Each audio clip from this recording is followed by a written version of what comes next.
welcome back another new video guys फिर पनि स्वागत छ पञ्चो युट्युब च्यानलमा आज तपाईहरुमा अर्को नयाँ भिडियो लिएर म चाहिँ यहाँ मोबाइलको स्क्रिनमा आइसकेको छु यहाँ देख्न सक्नुहुन्छ म चाहिँ यहाँ अलरेडी यहाँ काइनमास्टर एप्लिकेसन ओपन गरिसकेको छु जुन स्टार्टिङमा देख्नुभयो त्यसै खाले ट्राभल इन्ट्रो चाहिँ कसरी बनाउने त्यो सिकाउन गइरहेको छु सो तपाईहरु चाहिँ भिडियो चाहिँ स्किप नगरी वाच गर्नु होला भन्न चाहन्छु तपाईहरु चाहिँ यो काइनमास्टर एप्लिकेसनलाई चाहिँ प्ले स्टोरबाट डाउनलोड गर्न सक्नुहुन्छ सो तपाईहरु चाहिँ यहाँ देख्न सक्नुहुन्छ न्यू प्रोजेक्ट भन्ने अप्सन छ न्यू प्रोजेक्टमा टच गर्नु र यहाँ 16:9 एक्सप्रेसलाई चुज गर्नु होला चुज गरिसकेपछि यहाँ तपाईहरुले यहाँ देख्न सक्नुहुन्छ तल क्रिएट लेखेको छ क्रिएटमा टच गर्नु भने यस्तो इन्टरफेस खुल्छ तपाईले जुन डाउनलोड गर्नु भएको छ त्यो इन्टो टेम्पलेटलाई सिलेक्ट गर्नु होला त्यो इन्टो टेम्पलेट चाहिँ मैले तल डिस्क्रिप्सनमा लिंक दिएको छु त्यहाँ तपाईहरु चाहिँ डाउनलोड गर्न सक्नुहुन्छ त्यो इन्टो टेम्पलेट युज गर्नु भने कुनै पनि कपिराइट क्लेम र कुनै पनि कपिराइट स्ट्राइक आउँदैन मजाले युज गर्न सक्नुहुन्छ र तपाईले डाउनलोड गरेको त्यो इन्टो टेम्पलेटलाई सिलेक्ट गर्नु होला जस्तै मैले यहाँ डाउनलोडमा टच गरे यहाँ रहेको छ मेरो इन्टो टेम्पलेट मैले यहाँ सिलेक्ट गरे सो यहाँ देख्न सक्नुहुन्छ मेरो इन्टो टेम्पलेट आइसकेको छ अब यहाँ क्रसको आइकनमा टच गरिदिनु होला सो यहाँ देख्न सक्नुहुन्छ इन्टो टेम्पलेट यहाँ आइसकेको छ अब तपाईले चाहिँ यहाँ 10.6 को टाइम ड्युरेसनमा यहाँ यो प्ले हेडलाई ल्याउनु होला सो यहाँ देख्न सक्नुहुन्छ 10.6 को उसमा टाइम ड्युरेसनमा मेरो यो प्ले हेड आइसकेको छ अब यहाँ चाहिँ तपाईले चाहिँ आफ्नो YouTube च्यानलको लोगो एड गर्नुपर्ने हुन्छ सो लेयरमा टच गर्नु होला लेयरमा टच गरेपछि मिडियामा टच गर्नु होला र यहाँ आफ्नो YouTube च्यानलको लोगोलाई सिलेक्ट गर्नु होला जस्तै म यहाँ आफ्नो YouTube च्यानलको लोगोलाई सिलेक्ट गरे यहाँ देख्न सक्नुहुन्छ सो यहाँनिर सेन्टरमा प्लेस गर्नु होला प्लेस गरिसकेपछि तपाईहरु यहाँ देख्न सक्नुहुन्छ तपाईहरु चाहिँ यहाँ ब्लेन्डिङ गर्नुपर्ने हुन्छ यहाँ तल स्क्रोल गर्नु होला र यहाँ देख्न सक्नुहुन्छ ब्लेन्डिङको अप्सन त्यसमा टच गर्नु होला र यहाँ ओभरले गर्नु होला ओभरले गरिसकेपछि यहाँ देख्न सक्नुहुन्छ ओभरले गरिसकेपछि यो ब्याक जानु होला ब्याक गइसकेपछि यो लोगो छ जुन यो इन्डो टेम्पलेटको बराबर पार्नु होला यहाँ देख्न सक्नुहुन्छ बराबर भइसकेको छ सो अब तपाईले चाहिँ अब यो इन्डो टेम्पलेटमा सिलेक्ट गर्नु होला र तपाईले चाहिँ यो इन्डो टेम्पलेटमा अब तपाईले चाहिँ एनिमेसन दिनुपर्ने हुन्छ सो इन एनिमेसनमा टच गर्नु होला र तपाईले चाहिँ यहाँ चाहिँ फेड एनिमेसन यहाँ चुज गर्नु होला फेड एनिमेसन चुज गरिसकेपछि यहाँ यसको टाइमिङ ड्युरेसनलाई चाहिँ 1.5 राख्नु होला यसरी राखिसकेपछि यहाँ ब्याक जानु होला पुरै फेरि ब्याक जानु होला अब यहाँ चाहिँ यो सो यो पोजिसनमा चाहिँ तपाईले चाहिँ आफ्नो च्यानलको नेम एड गर्नु होला सो यहाँ देख्न सक्नुहुन्छ सो यो पोजिसनमा चाहिँ आफ्नो च्यानलको नेम एड गर्नु होला सो नेम एड गर्नको लागि तपाईले चाहिँ यहाँ देख्न सक्नुहुन्छ यो लेयरमा टच गर्नु होला लेयरमा टच गरिसकेपछि यहाँ टेक्स्टमा टच गर्नु होला र यहाँ तपाईको च्यानलको नेम के हो त्यो टाइप गर्नु होला जस्तै म आफ्नो च्यानलको नेम यहाँ टाइप गर्दैछु अनि यहाँ ओके गर्नु होला ओके गरिसकेपछि यहाँ ड्र्याग गरेर तल ल्याउनु होला तल ल्याइसकेपछि यो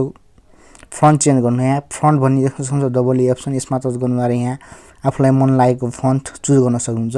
सो मैले चाहिँ अहिले यहाँ युज गर्न गइरहेको फन्ट चाहिँ यहाँ छैन म चाहिँ यो स्टोरबाट डाउनलोड गर्न गइरहेको छु सो तपाईहरुले पनि यो फन्टहरु चाहिँ यो स्टोरबाट डाउनलोड गर्न सक्नुहुन्छ यहाँ जानु होला यहाँ गइसकेपछि तपाईहरु चाहिँ यहाँ डिस्प्लेमा टच गर्नु होला सो डिस्प्लेमा टच गरिसकेपछि आफुलाई मन लागेको फन्ट तपाईहरुले चाहिँ यहाँ डाउनलोड गर्न सक्नुहुन्छ सो मैले चाहिँ यहाँ एउटा फन्ट यहाँ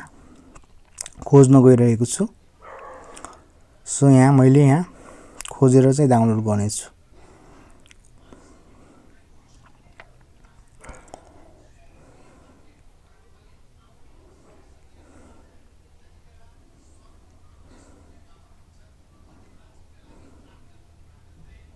सो मैं चाहिँ यहाँ देख्न सक्छु यो फास्टर वन भन्ने यो चाहिँ मैले यो फोन चाहिँ यहाँ डाउनलोड गर्न चाहन्छु सो यो यसमा टच गर्नु होला अनि यो डाउनलोड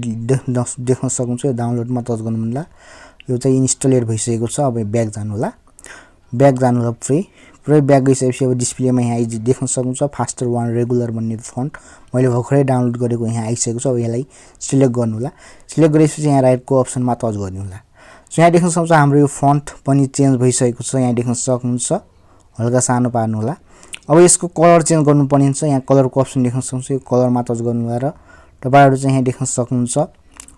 आफुलाई मन लागेको कलर चुज गर्न सक्नुहुन्छ सो मैले चाहिँ यहाँ रेड कलर चुज गरे अनि यहाँ राइटमा टच गर्नु होला टच गरिसकेपछि यहाँ तपाईहरु चाहिँ यहाँ स्याडो भन्ने पाउन सक्नुहुन्छ स्याडो इनेबल गर्नु भने यो चाहिँ हल्का 3D लुक्स दिन्छ सो टेक्स्टलाई सो यहाँ इनेबल गरेर यहाँ ब्याक जानु होला सो ब्याक गइसकेपछि यसको उतै पनि पुरै यो इन्ट्रोको टेम्पलेट जति लामो छ त्यति नै गर्नु होला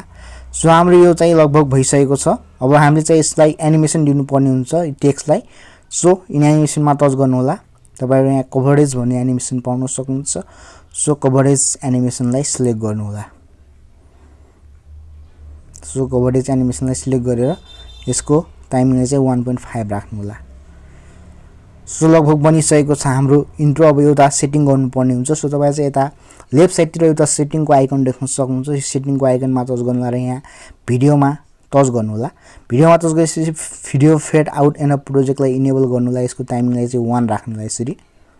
यसरी ड्र्याग गरेर अनि यहाँ क्रसको आइकनमा टच गर्नु होला सो हाम्रो यो इन्ट्रो चाहिँ लगभग बनिसकेको छ म तपाईहरुलाई चाहिँ प्ले गरेर देखाउने छु